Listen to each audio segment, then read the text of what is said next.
Evet dostlar, Ziyaretçiler kanalındasınız. Ziyaretçilerin video saatindesiniz. Her hafta sizler için değişik yerler bulmaya, hiçbir yerde göremeyeceğiniz esrarengiz gizemli şehir efsanelerini araştırmaya devam ediyoruz.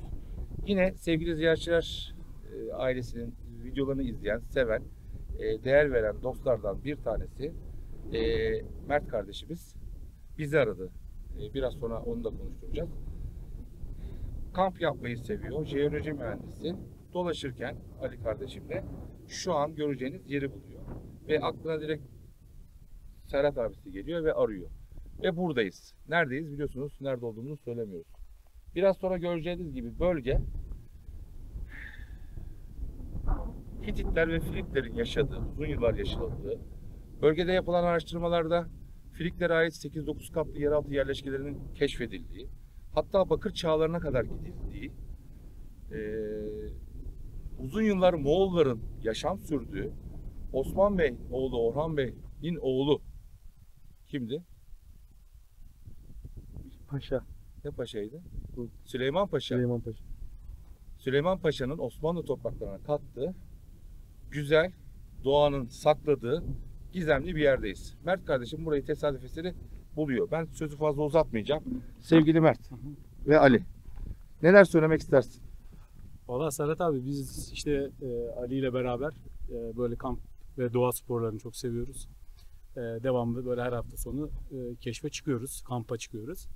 Bu bölgeye geldiğimizde buradaki yapılaşmayı, bu antik kent kalıntılarını ve biraz sonra gireceğimiz yapıları görünce kendimiz biraz böyle keşfetmeye çalıştık ama tabii senin kadar konuda uzman ve profesyonel olmadığımız için kendi çapımızda biraz amatörce araştırdıktan sonra direkt seni aradık. Zaten çok sıkı bir takipçindik. Sağ olasın. Aklımıza sen geldin. Seninle beraber çok daha detaylı hem kendimiz bilgi öğrenebiliriz hem de buraları keşfedebiliriz diye düşündük. Sen belli bir yerine kadar girdin. Biz şimdi hep beraber gireceğiz. Evet. Karşımıza ne çıkacak bilmiyoruz. Belki de sürpriz, belki de 10 metre gideceğiz, kapanacağız. Ama şimdi biraz sonra arkadaşlar görecekler. Zaten bir uygarlığın el yapısı var. Doğadan da belli. Bu merakın nereden geliyor Mert? Valla biraz doğuştan geliyor diyebiliriz. Zaten hani yaklaşık 10 yıldır dağcılık yapıyorum, kampçılık yapıyorum. Böyle doğa sporlarına çok meraklıyız. Tarihiyle beraber de birleştirdiğin zaman daha da ilgimizi çekiyor. Evet. Hani aslında eşimle beraber yapıyorduk ama şu anda o işten dolayı gelemedi. Evet. Ali kardeşim de sana eşlik ediyor. Ali ile beraber aynı şekilde böyle devamlı fırsat buldukça şehirden kaçıp Sen geliyoruz. bana ilk videoyu attığında çok heyecanlandım. Çünkü attığım videoda biraz sonra göreceğim. Şimdi videoda gördüm belli bir yere kadar. Belli bir insanlığın el değdiği bir yer var. Şimdi mesela şu taşlarda da biraz sonra göreceğiz. Hep beraber. Tabii sevgili Emir kardeşim de burada. Bir şeyler söylemek ister misin Emir'ciğim? Yorulduk. Evet. Burada 1402 yılında yapılan savaşlar sonucunda Osmanlı topraklarını Moğollar Moğollar egemenlik altına aldığı biliniyor. Eski bir tarihe dayanıyor. Güzel bir araştırma yapacağız. Tekrardan iyi seyirler. Zaten arkadaşlar şunu söyleyeceğim. Hani bölge çok bakir bir bölge. Dediğimiz gibi Moğollar. Çok uzun süre Moğollar yaşamış. Hatta Mert kardeşim bir yer daha bulmuş. Onu da inşallah önümüzdeki hafta gideceğiz. Moğolların hapishane olarak kullandığı rivayet edilen ve köylünün çıkamadığı, korktuğu bir yer. Peki Mert burayı daha önceden kimse mutlaka gelmiştir. Yani sen telefonda demiştin. Defineciler falan gelmiş abi. İlk geldiğinde defineciler bayağı bir yıpratmış bazı ama yerleri. şöyle bir şey anlatmıştın sen. Lafını kestim. Abi geldim bir hafta sonra bir geldim giriş kapısını mahvetmişler. Evet biz 2 hafta önce ilk eşimle beraber geldiğimizde böyle bir mağaranın girişi gayet düzgündü. Yani girişi gayet düz, rahat girebilecek bir yerdeydi. Evet. Daha sonra Ali ile tekrar bir bölgeye geldiğimizde bu sefer yani aradan bir yaklaşık 15 gün sonra bölgenin şimdi de göreceğiz bayağı bir yıkıldığını, yani o rahat girilen bölgenin böyle resmen patlatıldığını ya da böyle bir kazma kürekle mi artık sen daha iyi yorumlarsın Serhat abi. Bayağı bir parçalandığını gördük. Yani o arada 15 günde heyelanma oldu. Yoksa insan yapımı bir şekilde müdahale edildi. Defineciler mi geldi tekrar kazdı? Çünkü mağaranın... Hemen 10 metre ileride bile var zaten defineciler bayağı kazmış oymuş oraları. Bayağı bir eşelemişler. Sürekli geliyorlar. Bakalım sen nasıl yorumlayacaksın Serhat abi? Valla şöyle söyleyeyim dostlar.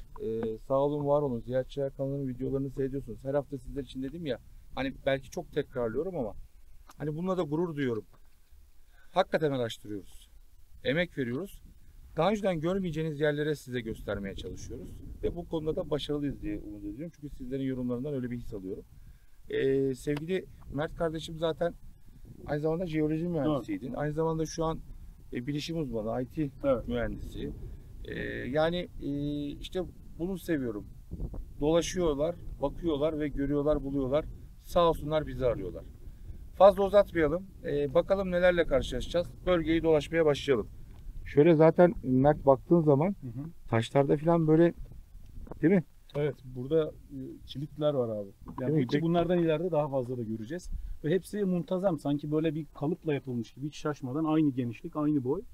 Ve böyle yukarıdan yuvar. Sanki bunlar bir duvar sur taşıydı. Yorumlarda bilenler Evet. yazsınlar.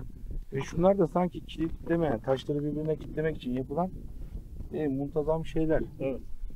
Arazi çok değişik tabii. Şuradan yürüyoruz. Şöyle yürüyelim bakalım. Şurada sanki baktığınız zaman bakın. Şuradan mı gidelim, oradan mı gidelim? Abi şuradan şöyle Bak orada zaten gidersek basamaklar de gibi var. yapısı var. Şurada da bak şeyler var. Ali orada çukur mu var? He. Büyük ihtimalle defineciler çakmış, şey yapmıştı. Taşlar sanki buradan yuvarlanmış gibi.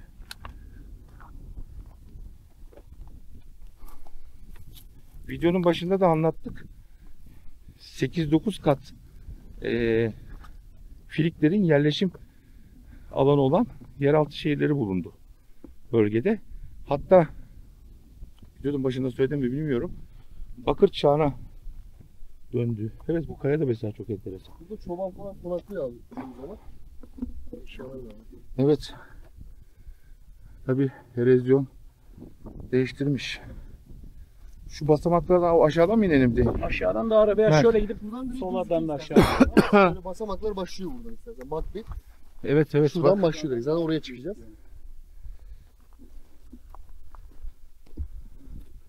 Evet zaten bak. Şimdi Kalenin duvarları şunu tutar mısın? Burada zaten şunu görüyorum. Bir yapı varmış.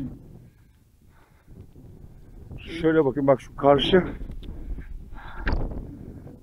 kayada da bir şeyler olabilir. Değil mi Mert oraya? Oraya çıkamadım abi. Gideriz inşallah. Bu taşlar buradan yuvarlanmış. Bak burada. Yalnız şu garibime geldi Mert. Sen bu bölgede yaşıyorsun. Burası şu an bir sit alanı mı? Değil bildiğimiz kadarıyla. Değil. Herhangi bir arkeolojik kazı çalışması yapılmadı. Yapılmadı. Bakir bir yer. Evet aynen. Ama senin gibi dolaşan ve burayı bulan mutlaka birileri vardır. Şimdi şöyle söyleyeyim. Yanlışsam yorumlarda düzeltin. Demin aşağıda gördüğümüz taşlar buradan yuvarlanmış. Şimdi bunlar birçoğuna göre işaret ama aslında şurada görüldüğü gibi bu kayaları birbirine kilitlemek için yapılan mekanizma. Bakın burada bir duvar, bir yapı varmış. Kilit sistemiyle ve bu duvar yıkılmış. Ve şu karşıda toprakta bir erozyon örtmüş. Devam ediyor. Büyük Tabii yukarı Kayalar orada da yine. yukarı kadar bakacağız. Buralarda falan bak. Evet abi şuradan bir yukarı çıkarsak şurada kayada bir işaret var. Onu Bakacağız. sana bir göstereyim. Şu şeyleri bir Mert'cim şu. Bak burada mesela çok enteresan. Burayı bu videodan sonra bence bölge müze müdürlüğüne de bildirelim. Hı hı. Burada ciddi bir arkeolojik çalışma yapılması lazım. Bak böyle bir mermer bir sütun Parçası. parçası ve bu çok özel bir şey bence. Kesinlikle. Bu da. Bunun devamı nerede şimdi? Bak şimdi o aşağı yuvarlanan taşlar sistem şöyle oluyor. Bak burada mesela şey yapmış resmen. Haçı yapmış. Artı gibi. Haç. Evet. Biraz da Evet ya. Onlar yoksa haçı mı oluşturan işaret? belki de yani Evet. şunu mesela bir Her biri bir haç haçın mı? kolu gibi belki bunun karşısında Evet, bak evet, evet. şurada yapmış şöyle. Şöyle baktığınız zaman arkadaşlar bakın Doğru, Böyle. işaret. böyle Tek kalıptan çıkma gibi zaten. hepsi. Evet. ve bunları da bu duvarları da kilitlemek şeklinde yapabilir. Mesela buradan. Yok. Ama dediğim gibi ya. şimdi şunu merak ettim. Bu yapılar mesela neden, ne varmış burada da Bugüne kadar burayı kimse araştırmamış. Burada ciddi bir Abi devlet el atmamış çok enteresan bir şekilde. Sadece işte defineciler ve bak adamlardaki akıl, adam orada bile şu taşları yaparken bile haçı yapıyor. Evet. Şu taşların şuralarını bir şekilde sistematik olarak getirip bir haç oluşturuyor. açıyor. Evet. Demek ki burada dini, yani Hristiyanlığa ait bir şey var. Şu, ne demiştin Ali? Şu taraf mı demiştin? Bu tarafta var abi. Ha. Burada bir basamaklar var, oraya göstermek Evet istersen abi. şöyle. Bak. Dönüşte de görevi bakabilirsin ama şu kayanın sağ tarafında mutlaka görmen gereken bir işaret var. O zaman bakalım. Yani ben onu bir işaret olarak Şey de görüyorum. dikkat ediyorum. Bak şimdi bir şey dikkat ettiniz mi? Çok kişi gelmemiş. Yani çok su şişesi yok. Sadece Evet. çobanın uğradığı bir yer. Yani koyunlar- Çobanın uğradığı bir yer. Hani çünkü Çok fazla sen o videoyu atınca ben bölgeyi araştırdım. YouTube'da veya sosyal medyada burayla ilgili hiçbir video görmedim. Herhangi bir Evet, haber yok. Ve burayı senin sayende ilk defa ziyaretçiler ailesi Aslında izleyecek. güzel. Evet, şu Evet. bizim için Sizin de sayenizde. ayrı bir sevinç kaynağı. Ve bu arada direkt beni aradığın için de teşekkür ederim. Rica ederim abi. Zaten bu konularda senden başka hiçbir kişiye güvenimiz yok. Teşekkür ederim. Şuradan çıkalım, daha mantıklı. Ya şu taşlara incelediğimiz zaman bak ciddi bir el işçiliği var. Mermer var, granit var. Farklı farklı taş yapıları var. Buranın acilen bence araştırılması lazım.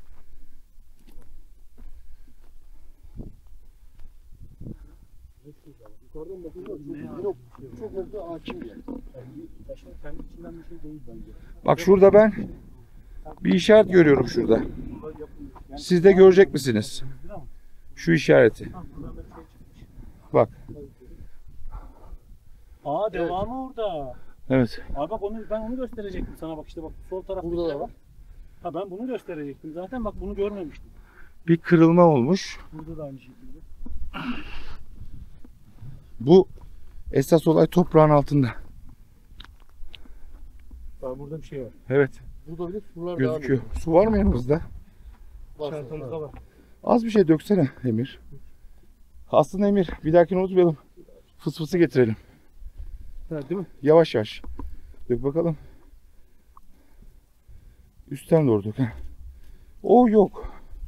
Şu tarafa gel bakayım. Yok yok. Şu oymaya dök. Bırak.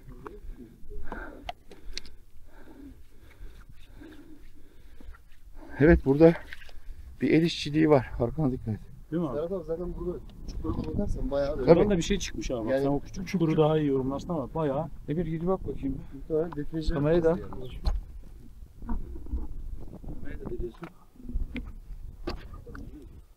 Sanki yok. Boş. Şurada bir yılan deliği gibi bir şey var. Sanki buradan hediye salamış gibi.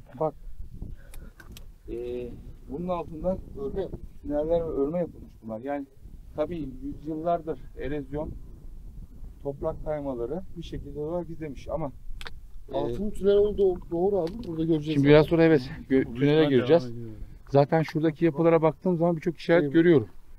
Her şeyden önemlisi el yapımı duvarlar var burada.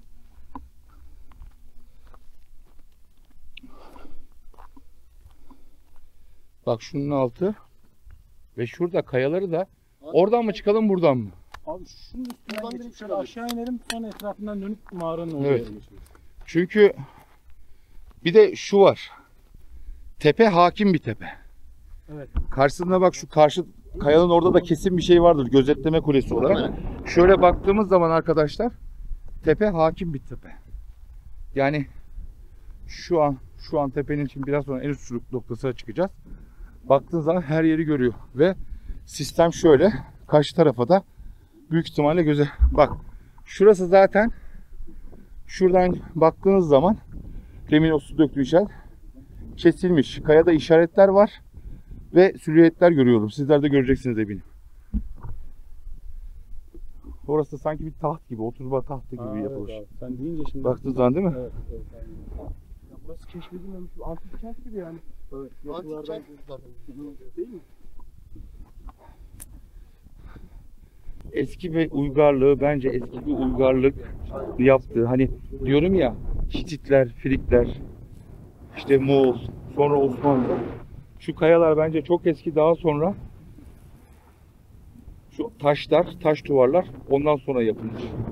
Ve başka bir uygarlık yapmış. Çünkü şu kayalarda baktığınız zaman el işçiliğini görebiliyorsunuz. Heykeltıraşlığı burada. Bak düzlemişler. Dediğim gibi bak burada merdiven var. Buradan mesela basamak. Bakın bu doğal bir yapı değil arkadaşlar. Şöyle bir örnek vereceğim. Şimdi buna doğal yapı değil. Bana mutlaka aksine eleştiri yapacaklar vardır. Şu mesela bir doğal yapı değil, bakın. Bildiğiniz basamak yapmış yani. Buraya çıkmış. Şurası da şu an. Bakın böyle bir taşı oyarak böyle bir yol yapmış. Ne amaçla yapmış? Büyük ihtimalle hani balkon gibi, bir gözetleme kulesi gibi yapmış. Şu an tepenin en yüksek yerindeyiz. Ve baktığınız zaman her yere hakim. Mesela bak şurada da balkon gibi bir yer var. Nerede abi? Şu ön taraf. Teras gibi, bak buraya dikkat ettiniz değil mi? Bakın. Şöyle. Murç izleri bakın. Doğru. Yani bu kaya. Baksana şuraya. Şimdi şu aşağı doğru, o tünelin oraya doğru yavaş yavaş gidelim. Bakalım tünelle biz ne karşılaşacak. Şu tarafa gitmemize gerek var mı? Tünel bu tarafta abi. O dediğim definecilerin kazdığı taraf sol tarafta. Oradan bir parça çıkmış sadece, bir şey gitmiyor. Tamam. Tünel bu taraf. Tünel o Nasıl taraf. derseniz öyle. Şu Ha, oraya basamakları, bakıp dönüp de bakıp da gidebiliriz, direkt de gidebiliriz. tünele şuradan mı gideceğiz? Şurada şu düzleyeni. Tamam. O zaman ben şöyle yapayım. Şuradaki basamakları da arkadaşlara göstereceğim. Dönüşte bırakmayayım. En azından dış çekimi. Bak mesela burası da. Bak görüyor musunuz? Murç izlerini. Evet, Bir evet. kaya işçilik mesela şurası. Bakın. Şöyle işçilik var. Ya bunun altında bir şey var. Demek ki o tünel ne var? Şuradaki basamakları da göstereyim. Şu dış çekimi tamamlayalım arkadaşlar. Sonra yer altına inmeye devam. En sevdiğimiz sürünmeli. Ses şu an gelmiyor olabilir ama bakın. Şu sistem. Görüyor musunuz? Tamamen el işi.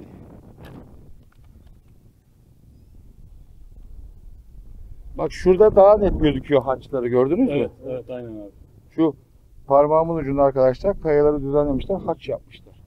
Şurada baktığın zaman zaten basamak sistemi çok net gözüküyor. Bak şu karşı şeyde de şey var. Evet, orada da bir yapı var. Oraya da bir, O gelip gördüğünüz var ya abi. evet, bakalım altında ne var. Gündüz çekimini bitirdik. Şimdi bir yer altına girelim. En sevdiğim sürünmeceli. Çok seviyorum çamuru, sürünmeyi. Tarihi yeri. Ve şey, garip olan Mert şu, burayı devletimiz niye bilmiyor? Evet abi, bu zaten bir muamma. Gereken önem verilmemiş. Yani burada ciddi şu an benim gördüğüm hani acemi, araştırmacı birisinin gördüğü şuradaki şu basamakları, şu yapıları şöyle gidiyoruz değil mi? Evet. Ve sen Devlet gelip araştırıp buradaki tarihi değeri ortaya çıkarmıyor. ve sen bir gün haliyle böyle dolaşırken burayı keşfediyorsun. Evet abi, aynen öyle oldu.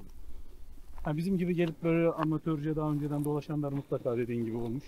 İşte kazanlar, defineciler gelmiş ama böyle profesyonel bir çalışma. Çok defineci de yok. Evet.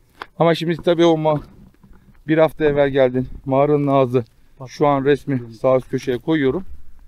Bir hafta sonra geldiğinde mağaranın ağzı patlatılmış. Evet. Şimdi izleyicilerimiz de görecekler önceki hali nasıl ve şimdi göreceğimiz hali nasıl. Evet. Arada bayağı ciddi bir fark var ve 15 günde oluşan bir fark. Yani o fark nasıl oluştu? Doğal mı oluştu? Şeye Yoksa- dikkat ediyorum. Dolaştığımız yerlerde biz insanoğlu biliyorsun her gittiğimiz yeri pisletiriz. Evet. Bak şuradaki mesela doğal yapılar. Taşlardan murç izleri. Parmak izlerini bırakmışlar. Aynen.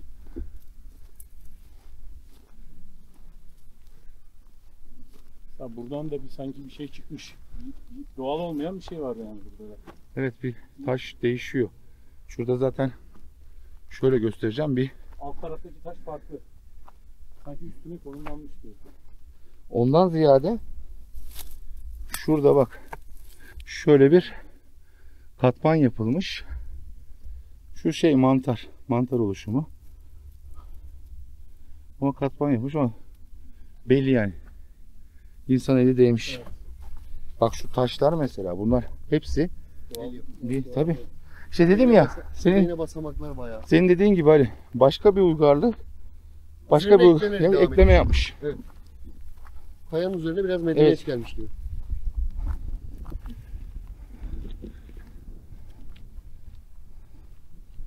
Bak bunlar bile basamak basamak. Öyle burada daha net gözüküyor. Tabi. Şurası balkon gibi. Adamlar doğal teras ya. Bak. Bildiğin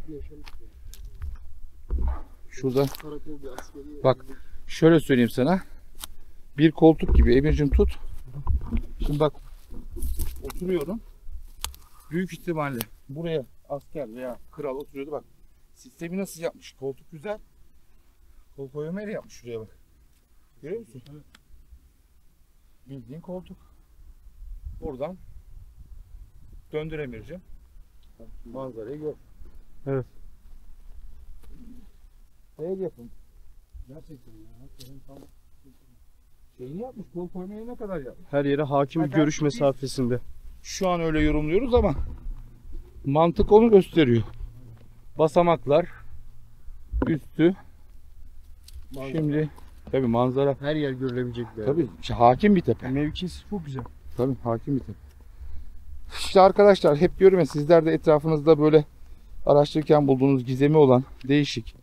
Eminim şu an gördüğünüz görüntüleri birçok kişi bilmiyordu. İşte Mert'le Ali kardeşimiz bir gün buldular. Şöyle baktığınız zaman da herhangi bir insanların bıraktığı pislik yok. Nereye ineceğiz? Aşağı. Bak nereden inelim biliyor musunuz? Aynen orada. Şurası daha mantıklı Oradan geliyor. gidiyor zaten. Şurası daha mantıklı. Defineciler geldi. En iyisi zaten. Defineciler geldi bak. Şöyle baktığın zaman şurada, şöyle baktığınız zaman muazzam bir yer. Arkadaşlar şimdi aşağıya ineceğiz. Şuradan bunun altına iniyoruz. Videomuz devam ediyor. Ayrılmayın. Şimdi dostlar, dış çekimi aşağı inerken şunu gördüm. Bakın. Yani muazzam bir işçilik. Şurada yanılmıyorsam birkaç işaret görüyorum. Zaten şöyle baktığınız zaman, demin şu yukarıdaydık. Bakın. Hep basamak basamak yapmışlar ama inerken şunu fark ettim. Zemine bakın. Duvarlara bakın.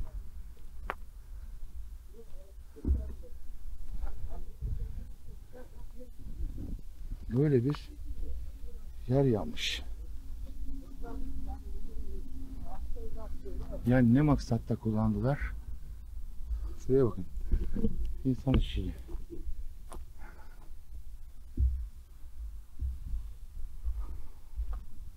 Buradan böyle basamaklar. Basamak basamak çıkıyorsunuz. Aşağı inmeye devam ediyoruz. Videomuz devam ediyor. Bir yere ayrılmadım. Mesela bak şimdi videomuz devam ediyor derken şu ayrıntıları görüyorum. Yani çok ayrıntı var. Bakın.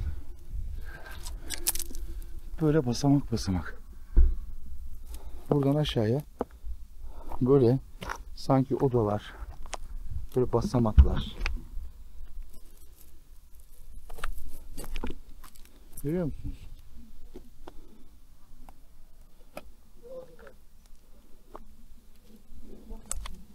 Şurada mesela böyle bir kare bir şey var. Buralarda böyle. Şimdi şu aşağıya doğru ineceğiz. Bakın şurası bile çok enteresan. Şuradan şöyle yapayım ben. Geldiğim yoldan.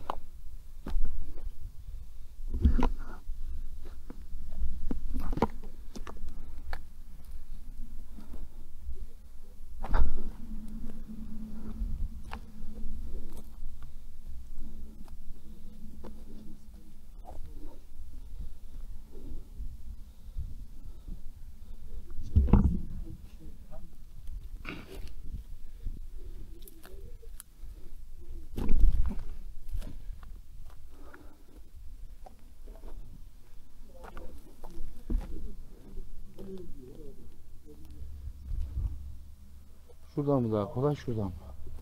Şuradan ineyim. Buralar olmazsa keserim.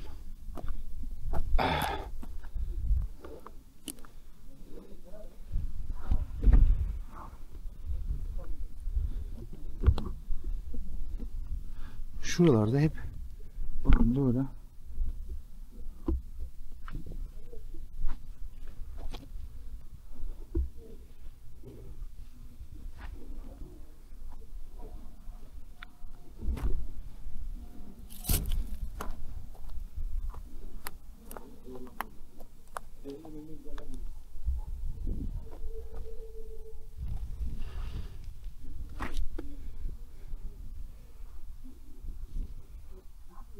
adamlar buraları böyle basamak basamak yapmışlar, merdiven. Bak şurada da mesela. Buraları belki tuzak olarak yaptılar. Bakın. Buraların birçok yerini kesmeyi düşünüyorum. Tepeden indik. Basamaklar, işaretler. Görüyor musun? Bildiğin. Kral koltukları falan yapılmış. Hani şöyle baktığın zaman patikadan geliyorsun. Şöyle yapalım. Şuradaki deliği göstereyim. Evet. Bak o. Sanırım bir havalandırma ama tıkanmış. Evet, şöyle gittiğimiz zaman zaten bak buraya da o tepeden indiğinde basamak sistemi var. Sanki bir askerde köpek yaşıyor. İçim kullandığı yollar gibi falan. Tabii de mesela bak senin arkandan şu an izleyicilerimiz görüyor mu? Fakat enteresan. Şimdi bizim belki kızacaklar. Tarih düşmanı definecilerimiz burayı niye patlatırsın? Ne var burada yani? Arada abi büyük ihtimal şurada bir basamak vardı. Şimdi burada bir patlatma yapmışlar. Şimdi oraya geçeyim. Şöyle. Yani şurayı niye patlatırsın? Şurada bir 4-5 basamak vardı. Fotoğrafta görecek izleyicilerimiz. Burayı patlatmışlar. Hatta şu yerde bir ağaç yatıyor. Onu da gösterelim abi. O ağaç Tabii. sol tarafta böyle Ağacı bile duruyor. Şimdi sürmüşler zaten yani yerinde. ağaç vardı. Senin şimdi sağ tarafa senin videonu koyacağım. Hı hı. Bak buradan yukarıdan tepeden geldik. Şimdi mesela şöyle geçeceğim. Bana bir oraya geçeyim. Ali'nin arkasını çekmek istiyorum. Arka tarafını. Hani şu benim geldiğim yoldan da basamaklardan da mesela Ali'nin durduğu yerden geldiği yerden farklı oradan basamak ve şöyle bir giriş var. Muazzam yapılmış. Yine Mert'in 15 gün evvel şey yaptı. Şunu da açalım. Işık verelim. Karanlığa doğru gidiyoruz. Tamam. Işığımız yeter. İstersen kafa lambanda. Yok, kafa lambası takmayacağım. Şimdi burada baktığın zaman çok muazzam bir işçilik var. Ama 56 adet basamak var abi. şu var. Şurayı niye patlatmışlar? Evet, tam burayı Merdiven varmış Yok, zaten. arkanı patlatmışlar. evet evet. Abi işte onunla beraber buradaki o 3-5 basamak da uçmuş. O kadar düzgün bir girişi vardı ki bildiğin toprak girişti. Çok net bir girişi vardı. Dediğim gibi fotoğrafta görecekler. Ama 15 Şimdi gün böyle daha saçma var. sapan bir şey olmuş. Ve Buradan ne şu alaka? ağaç senin fotoğrafta burada duruyordu şimdi. Tabii ağaç Sağ ayakta üst köşede duruyordu. koyacağım. Evet. Hani bu sence doğal olabilir mi Serhat abi? Yani doğal bir toprak kayması bir heyelan. Bu doğal bir toprak kayması değil çünkü orada hilti deliklerini gördüm. Ha o zaman Yani hiltiyle delip patlatıcıyla patlatmışlar. Tahta Tam parçaları arkasından falan. anlarsın. Mert abi durduğu yerin arkasından tamamen Aa bak kırmızı. şurada hilti Tabii onlar var. hilti uçlarının. Aa Keskin hakikaten baksana ben burayı görmemiştim ya. Tabii şimdi orada ben yolda gelirken de şu Orada sağ zaten tarafta hilti deliklerini gördüm. Orada Bu ne abi? işte patos koyuyorlar. Evet. Çakıyorlar, patlatıyorlar. Defineciler çok iyi bilir patlatmayı. Abi burada dediğim gibi tünelin girişi diye burada belki bir şey mi aradılar? Müjde aradılar. Ama burada girişi var zaten. Bak burada şimdi basamaklardan ineceğiz. Euzubillahimineşşeytanirracim. Bismillahirrahmanirrahim. Selamun aleyküm. Doğal, el yapımı. Biraz evvel üstünde dolaştığımız gayet şık bir tapınak girişini andıran böyle güzel Ya şimdi şöyle söyleyeyim. Ali yukarıyı dolaştık. Siz zaten benden önce gördünüz. Yukarıda zaten dediğimiz gibi bir uygarlığın üstüne bir uygarlık gelmiş bir şey yapmış. Ve burada görünmeyen bir kısımda işte alın size o uygarlığın altına inen tünel. Hadi o zaman yavaş yavaş inelim. Yalnız o kadar bak burada mesela İşaretler falan. tabii canım burada bir yani tabii geri zekalı birisi gelmiş buraya kalbini koymuş. Ama belki de o da şu zihniyette. Belki 6000 yıl sonra bu kalbi bulurlar. Evet, o da mantıklı. Bu da mantıklı. O da onu düşünmüş koymuş olabilir ama zannetmiyorum. Bak burası çok dikkatliyim çok. Bak ne kadar güzel. Şu an şu kaç bin yıl evvel granit ve niş yapılmış. El işçiliği. Şu an alçıpandan şundan bundan yapmaya çalışıyorlar. Doğru. Kayadan niş yapmışlar. Ve aydınlatma ne kadar amaçlı. muntazam değil mi? Evet, hakikaten çok güzel. Büyük ihtimal aydınlatma amaçlı. Bak abi şurada bir de şöyle delikler var. Burada da meşaleleri mi koyuyorlar? Ya da bir kapı kilidi miydi? Yani kapı Belki vardı. olabilir. Yani taşlar muazzam. Şurada yapı değişiyor. Şuraya geliyor. Bakalım yavaş yavaş gittikçe göreceğiz.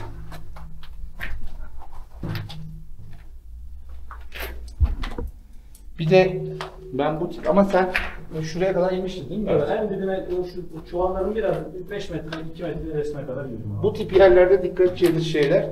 Tabi bunları zamanında yapanlar mutlaka buralara tuzak yaparlarmış. O yüzden basamaklara, bastığımız yerlere, bu gibi yerlerde dolaşırken dokunduğumuz duvarlara çok dikkat etmemiz lazım. Oh. Dur Emir, ben oraya gideceğim. Çok yakın yürüyorsun. 2 basamak yukarıdan yürü. Nem rutubeti var. Çok dikkatli inin. İnşallah. Tamam şu. Her şey Allah muhafaza. Çünkü çok dik ve bizi resmen mağmaya indirmişler. Çok dikine iniyordu. Değil, çok büyük. Resmen yer altına bakıyor. Şu an neyi düşünüyorum biliyor musunuz? İnmesi kolay da ben nasıl çıkacağım oraya? Çıkarken daha zor sana. Tabii canım şu dikliğe baksanıza. Bebeklerim çıkıyor gerçekten. O ne? Dal parçası bu şuradaki. Ali önünde. Şu mu? Yok arkanda. Evet abi. Bak şu yok şu tavandaki. Ha, ot var abi. Tamam. Kayadan çıkmış. Şuradaki işaretini çekmişsin de diyorum. Gördüm. Bilerek bazı şeyleri söylemiyorum ki. Sevgili ziyaretçiler ailesi görsün. Bize ne bilsin. Bak şimdi burada mesela belli ki bir çalışma yapılmış. Çünkü neden? Sevgili definecilerimiz çuvalları buraya dizmişler. Evet.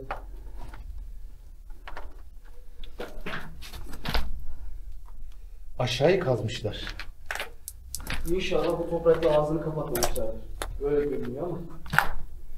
Kayma olmuş çuvalları buraya dizmişler. Aşağısı topal geliyor, iniyor çuvalların yanında ama Evet. dönüşü göremedik işte. İnşallah görebileceğiz.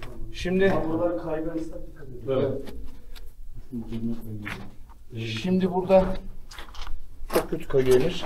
Evet, dikkat edin. Zorluk çıkarıyorsa birini alabilirim elimden. Nasıl istersin? Şimdi şöyle yapalım. Şu şurada dursun Emir. Tamam.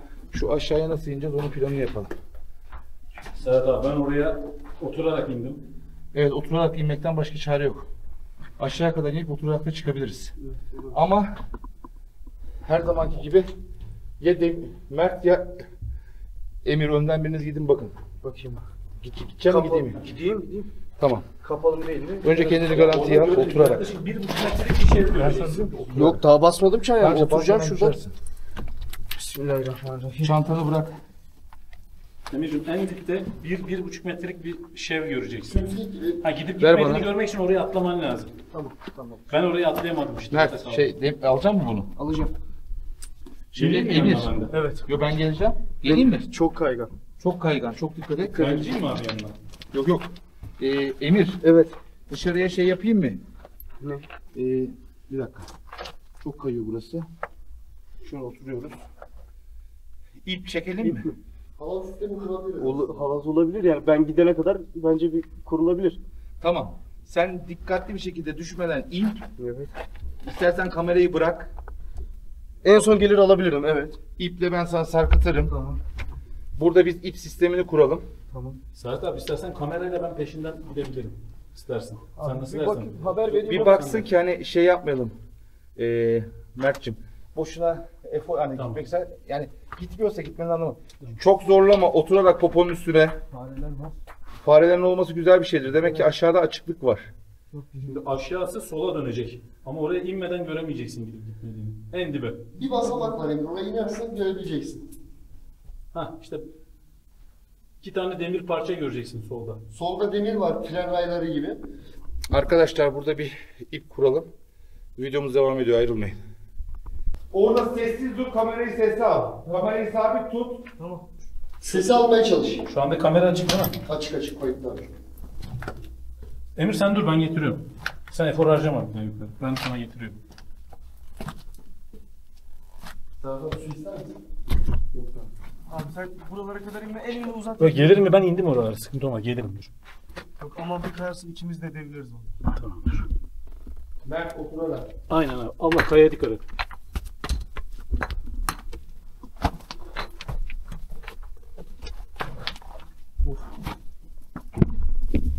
Daha bir şey değil. Tamamdır. Kayıta bakalım. Kayıttaydı galiba. Heh, tamam. Pardon, yanlış. Ekranı açtık. Evet. Bismillahirrahmanirrahim. İşimizi düzeltelim. Otura ineceğim şimdi. Bismillah. Fare yukarı çıktı değil mi? Çıktı. Ha iyi. Nerede? Valla. Şuradaydı ama.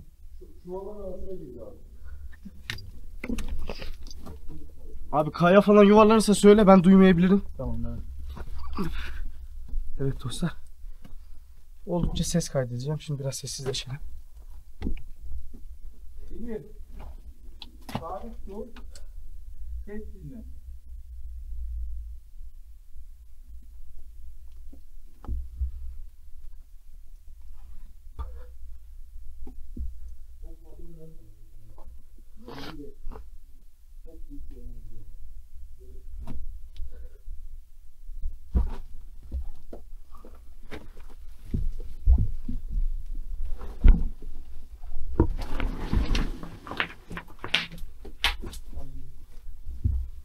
Düşecek.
Taş düşüyor.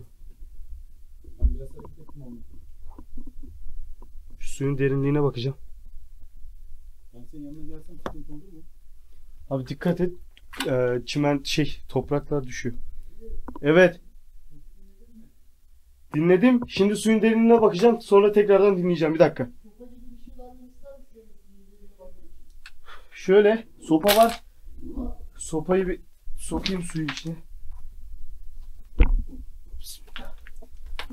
Bunları eldivenle elleyelim. Eldivenimize giyelim.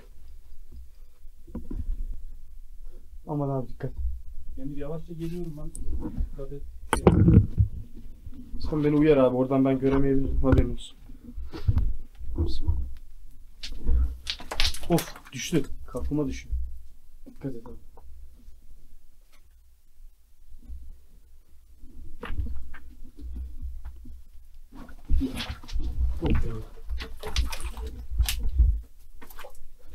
Şu kalası suya atacağım. Bakalım derinliğine.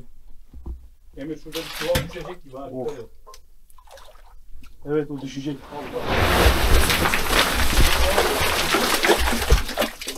Abi yavaş. Yavaş düşmesin. Diğerleri oturuyor da bir tanesi kalıyor. Kenarda olmasaydın kafama düşecekti. Tamam. Şu keresteyi de atacağım içine. Yok yok abi bayağı geniş o. Sanki bir dakika abi sessizlik. Kereste sanki yere değiyor. Bir sesini dinleyelim.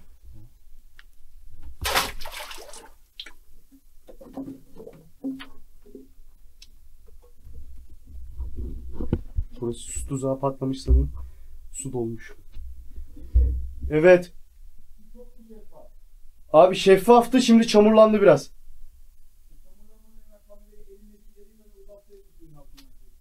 Ben çıkıyorum diyor. Dostlar şöyle göstereyim. Şuradan indik. Ben çıkıyorum. Merdivenler taş geliyor. Kenara çekildim olabildiğince. Merdivenler şöyle yukarıdan aşağı doğru devam ediyor. Şurada bitiyor. Şu hizada. Sonra yan taraftan iniş vermişler. Tekrar. Şurası toprakla olduğu için bilemiyorum. Sanırım yuvarlak bir yapı var. Oradan arda aşağı doğru iniyor. Burada da bir merdiven yapısı var. Bariz belli oluyor. Ama su tuzağı patladığını düşünüyorum. Buranın suyunun tahliye edilip tekrardan bir çalışma yapılması, gözlenmesi gerekiyor. Evet. Şimdi dostlar, zaten görüntülerde gördünüz. İçerisi su dolmuş. Bir çalışma yapılmış şu an. Dış tarafta keşifler yapıyoruz. Zaten gündüz çekiminde merdivenleri, kayaları ve o muazzam yapıyı gördünüz. Videoyu bitirelim mi bitirmeyelim derken burada bir takım ayrıntılar gördük. Aşağı yola inerken. Şu yukarıdaydık. Şimdi mesela örneğin şurada bir böyle göreceksiniz zaten. Orası gitmez. Bak orada işaretler var, görüyor musun? Buralar ne amaçla yapılmış? Duvarın zaten düzlüğünden görebilirsiniz. Şunu gösterelim Emir. Aşağı doğru inerken sevgili Ali, sevgili Mert ve Emir'le şu detayı fark ettik. Şurada mesela bu tabii benim kendi yorumum. Sanki bir nöbetçi kulübesi gibi. Çünkü burada oturup o açıdan şu aşağı yolu gözetliyor. Emir'cim şu yukarı çıkar mısın sen? Çıkayım tabii ki de. Bak orada Kamerayı da. sonra alayım. Tabii sen çık, ben kamerayı vereceğim sana. Dikkatli bir şekilde çıkıyorsun. Ben şu içeriği çekeyim sen çıkarken. Burada böyle bir, zaten baktığınız zaman insan işçiliğini göreceksiniz. Şu ateş yakması için bence baca da oradan yukarı gidiyor. Burada bence durup bir oda şeklinde şöyle dışarıda gözetliyor. Emir'cim sen şu yukarıya bak bakalım. Yukarısı da büyük ihtimalle oda. Şu kamerayı al. Alacağım. Düşmeden. Tamam. Bismillahirrahmanirrahim. Of, ama ayakta durmak çok zor. Evet. Şimdi şöyle bir girişi var. Dostlar. Şöyle girelim.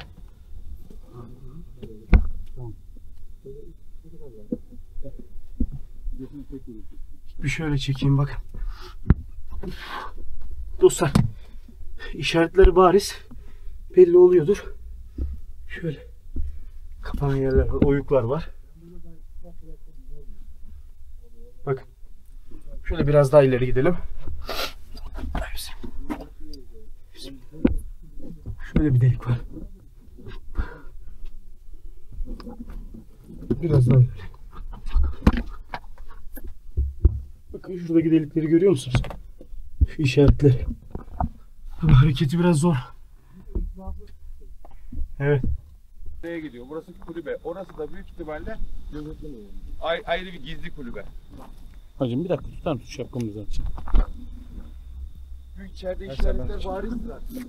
Nasıldı içerisi? Medeniyet resmen parmak izleriyle işini oynamış. Ya zaten Mert buraları sen görmemiştin değil mi? Evet yok buraları. Şimdi arkadaşlar biz giderek aşağı inerken bakın şöyle o kadar mesela şurada da bir yer gördük. Şimdi oraya da çekeceğiz. Yani burası muazzam bir yapı ve o aşağı inen merdivenler zaten ayrı bir muazzam. Burası büyük ihtimalle bir kaleydi. Kale olarak kullanıldı. Bakın şimdi bir de şöyle bir şey var. Bu kadar ağacın arasında sadece burada bir ceviz ağacı var. Bölgede hiç ceviz ağacı yok. Hiç ceviz ağacı yok. Ve ceviz ağacının orası şuraya baktığınız zaman burada zaten ışığı oraya tutalım. Burada zaten bakın böyle bir şöyle bir yön vermişler.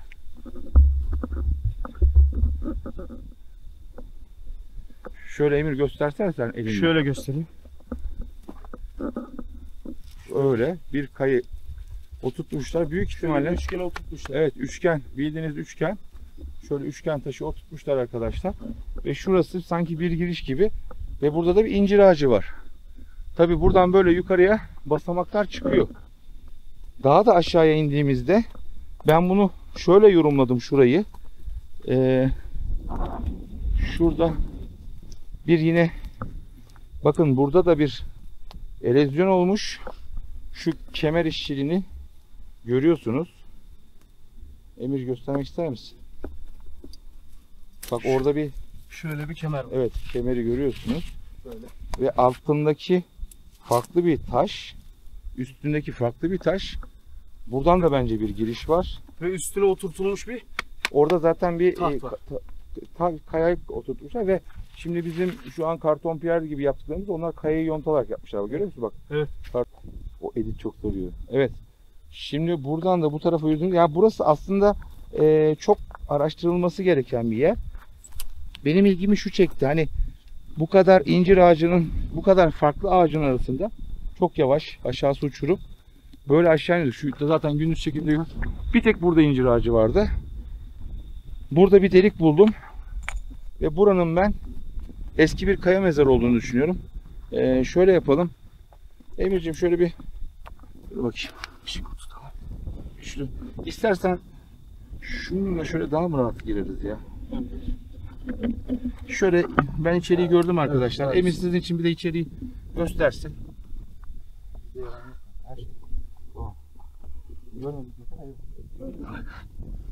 Bakayım. Kemik parçaları var. Bir ben kaya mezarı olduğunu biliyorum. Şöyle göstereyim. Kemik parçaları var. Devam et.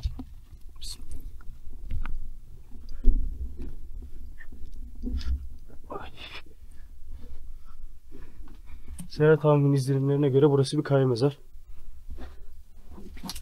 Sizlere şöyle detay alayım. Tavandaki oymaları rahat bir şekilde görebiliyorsunuz. Şöyle delikler var.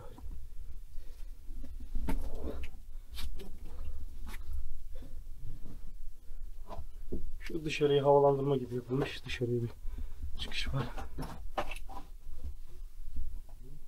Burası burada bitiyor. Şunları göstermek istiyorum.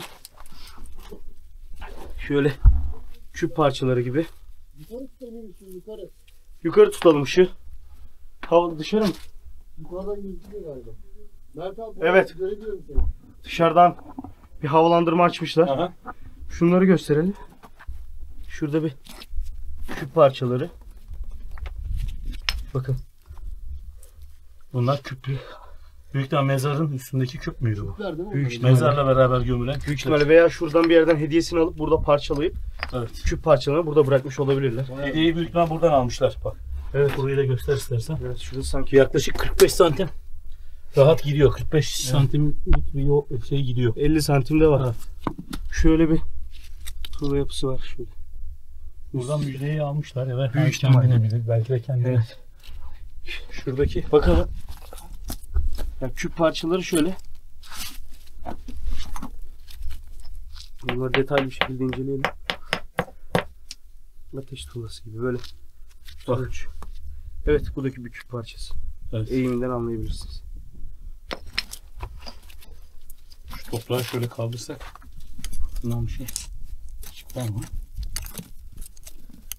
Tabii yağmur su, toprak doldurmuş içeri. Yine küp parçaları var. Şöyle elimle çekeyim istersen. Ama bıçağı yamuklayayım. Yok. Şu da bir küp parçası diyeceğim. Sanırım. Şurada büyük bir parça çıkacak ya. Evet. Abi Geliyoruz abi. yerde bir kalıntı bulduk da onu inceliyoruz. Tam kemik memik çıkarsa diye. Ya zaten kapının ucunda kemik parçalarını gördük.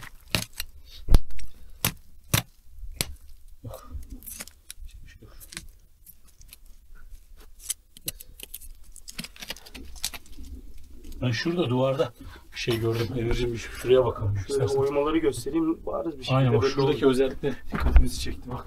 Değil mi bak şurası. Evet. Şu bölge. Bakın sanki biliyor musunuz? Yuvarlak. Böyle bir yumruk büyüklüğünde. Şurayı da bir çekeyim mi? Sen burayı çektin mi? Şurayı Çektin mi? ileri doğru uzatabilirsin. Bakın burada da böyle bir yaklaşık 50 santimlik bir yere doğru gidiyor. Artık sadece kolumu uzatabiliyorum. Çünkü daha fazla girmek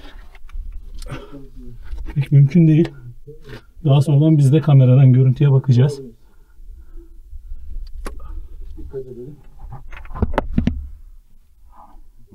Emir'cim sana vereyim kamerayı.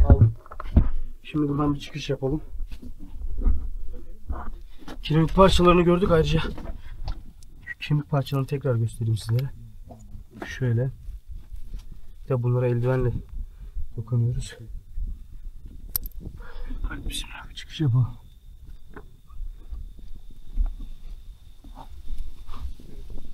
Evet dostlar, bir videonun daha sonuna geldik. Mert'cim, Ali'cim sen de gel istersen. Sonra Emir kardeşimizi alırız. Şimdi zaten gündüz çekimlerini de gördük. Evet. Tekrarlamayalım. Videonun başında zaten anlattık. Enteresan bir yapı.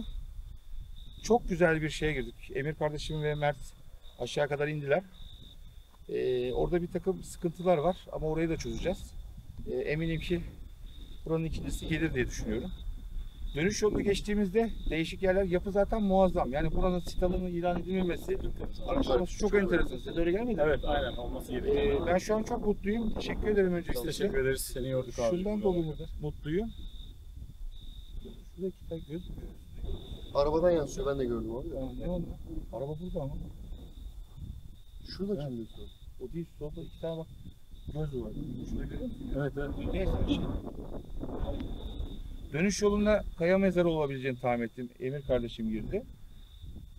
Senin dediğin gibi uygarlık üzerine bir uygarlık koymuş. Evet. Muazzam bir yer. Bence buraya yetki. Şundan çok dolayı mutluyum. Mert'ciğim öncelikle sana çok teşekkür ederim beni aradığın için. Ali'cim sana da çok teşekkür ederim. Ziyaretçiler ilk defa görecekler. Başka hiçbir yerde bu görüntüler yok. Belki birçoğunuz beğenmeyeceksiniz. Belki birçoğunuz diyeceksiniz ki abi tünelin sonuna kadar gideriz arkadaşlar. Tünelin sonu yok ki biz gidelim. Yani gidebildiğimiz kadar gidiyoruz. Evet. Hepiniz kendinize iyi bakın. Mert'ciğim ne demek istersin? Serhat abi önce Emir'ciğim sen de geç. teşekkür ediyoruz. Tekrar seni buralara kadar yorduk ama seninle beraber böyle keşfedilmemiş bir yeri beraber keşfetmek bizim için de bir zevk oldu. Emir'cim sana da çok teşekkür ediyoruz. Ayağına sağlık. Eline sağlık. İnşallah daha yeni yerleri böyle gene beraber buluruz. Sen de ilk defa böyle bir yere girdin değil mi? Evet, ben de uzun zaman dağcılık yapmama rağmen böyle bu tip kral mezarlarına, bu tip yapılara ilk defa seninle girdim abi. İnşallah bundan sonrası da gelir diyorum. Bizim için de çok güzel bir deneyimdi. Teşekkür ediyoruz. Senin deneyimlerinden de faydalandık. Sağ olun, var olun. Bence çok güzel bir Böyle videoydu. güzel bir Bence yerde gayet tanışmamız da çok güzel oldu. Ayrıca Evet. memnun olduk bunun için. Ali'cim Çok sana da güzel çok bir yer. teşekkür ederim. Estağfurullah, biz teşekkür ederiz abi. Ayrıca şunu belirtmek istiyorum. Arkadaşlar çok emek veriyoruz. Bu emeğimizin karşılığını cidden sonuna kadar almak istiyoruz. Çünkü Sen veriyorsun. Şey yapsınlar Emir. maddi, Bol bol gömsünler bizi. bol bol gömün. Maddi, manevi. Ayrıca hani linçlemelerinin sebebini anlamıyorum. Neden? Biz buraya kadar gelip emek veriyoruz. Yerimizi Kıskançlık. belirtmiyoruz tabii. Fakat şöyle, tabii biz de acemiyiz. Hani özellikle ben acemiyim. Serhat abi benim hocam olarak ben acemiyim. Fakat biz de bir şeyler için uğraşıyoruz.